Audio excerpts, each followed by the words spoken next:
So, have you ever heard of a wave that acts like a particle?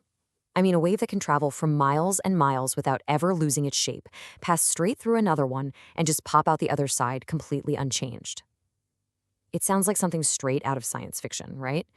Well, it's very, very real. And it was first discovered, of all places, from the back of a horse. Our story starts way back in 1834, not in some fancy lab, but on a canal in Scotland. An engineer named John Scott Russell was watching a canal boat when it just abruptly stopped. But the wave of water it was pushing, it didn't stop. Instead, it formed this single, perfectly smooth hump of water that just kept on going. Russell was so captivated, he actually chased it on horseback for over a mile, just watching this bizarre wave of translation that refused to flatten out like a normal ripple.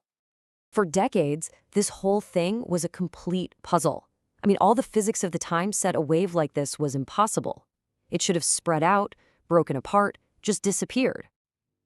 So what on earth did John Scott Russell actually see that day? To really get our heads around this ghost wave, we have to look at the forces that make it tick. And this is where the physics gets really beautiful. It took over a century, believe it or not, but scientists finally cracked the code. In 1965, they gave it a name, the Soliton. And the name itself is a huge clue. Solitary because it's this single, lonely wave. And like an electron or proton, because in a lot of ways, it behaves exactly like a fundamental particle. So what actually makes a wave a soliton? Well, it all boils down to these three incredible properties. First, it holds its shape perfectly as it moves. Second, it stays in one place, it doesn't spread out all over. And third, and this is the part that will really bake your noodle, two solitons can literally pass right through each other and come out on the other side totally fine, as if nothing ever happened. So what's the secret? How does it pull this off? It's all about a perfect balancing act between two forces that are trying to tear it apart. On one side, you've got dispersion, which is the natural tendency for a wave to just spread out and fade away. On the other side, you have something called non-linearity. For water waves, this basically means taller parts of the wave move faster, which makes it get steeper and steeper until it breaks.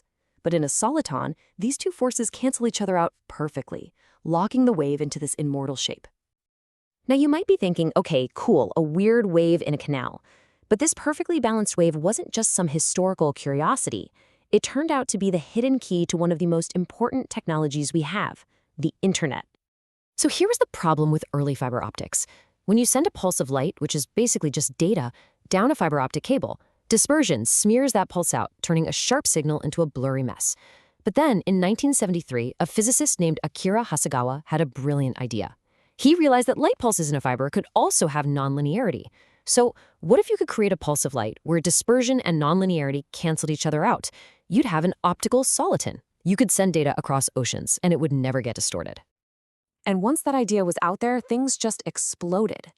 It's a fantastic example of how fast innovation can move. The idea is proposed in '73. By 1988, they're sending soliton pulses across the Atlantic. Just 3 years later, in '91, they've gone even further, over 14,000 kilometers. And by 1998, they're achieving just mind-boggling data speeds. 1 terabit per second. That's 1 trillion bits of information, every single second, all sent down one tiny strand of glass. That's the power you unlock when you harness a wave that refuses to die. But the story doesn't end with the internet, not even close. You see, once scientists knew what to look for, they started seeing this fundamental pattern, well, pretty much everywhere. That same delicate dance between opposing forces just keeps popping up in some of the most surprising and incredible places you can imagine, from the microscopic all the way to the cosmic. Let's start close to home, like really close, inside our own brains. There's a model that suggests the signals zipping through our nerves aren't just a simple electrical current. They might actually be a tiny mechanical pressure wave, a soliton, traveling down the nerve cell. And it gets even more fundamental than that. Scientists think that the way energy moves efficiently through the building blocks of life itself, through molecules like our DNA and proteins, involves these soliton-like waves transferring energy without any loss. And looking to the future? In material science, solitons show up as these weird little boundaries or domain walls in really advanced materials. And you can actually move and manipulate these solitonic walls, which could open the door to totally new kinds of electronics. And now let's go from the super small to the unimaginably big. Inside the hyperdense core of a star, theorists actually predict that entire atomic nuclei could behave like solitons, passing right through each other without any interaction. So, from a Scottish canal to fiber optics to your DNA, all the way to the heart of a star, where else could this story possibly go?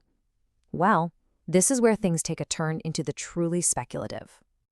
You see, because of that unbelievable stability, that unique property of just not falling apart, the soliton is now at the very heart of theories that are trying to turn science fiction into science fact. And of course, we have to talk about maybe the most famous one, the Alcubierre warp drive. This is pure Star Trek stuff. The whole idea is to create a bubble in space-time that squishes space in front of your ship and expands it behind you, letting you travel faster than light without actually breaking the laws of physics inside your little bubble. Now, the big problem has always been that to create this bubble, you'd need exotic matter with negative mass, something that we're pretty sure doesn't exist. But, and this is a huge but, recent theories from physicists like Eric Lentz suggest that a hyperstable wave of energy, a soliton, could potentially form that exact spacetime bubble using only positive energy. Now, it is still way out there in theory land, but it moves the whole concept one tiny step away from pure fantasy. The journey of the Soliton is it's an amazing story of science. It goes from a chance observation on a waterway all the way to being a potential key to interstellar travel. It really makes you wonder, doesn't it? What other fundamental patterns, what other beautiful, singular phenomena are hiding all around us, in plain sight, just shaping our world in ways we haven't even begun to imagine?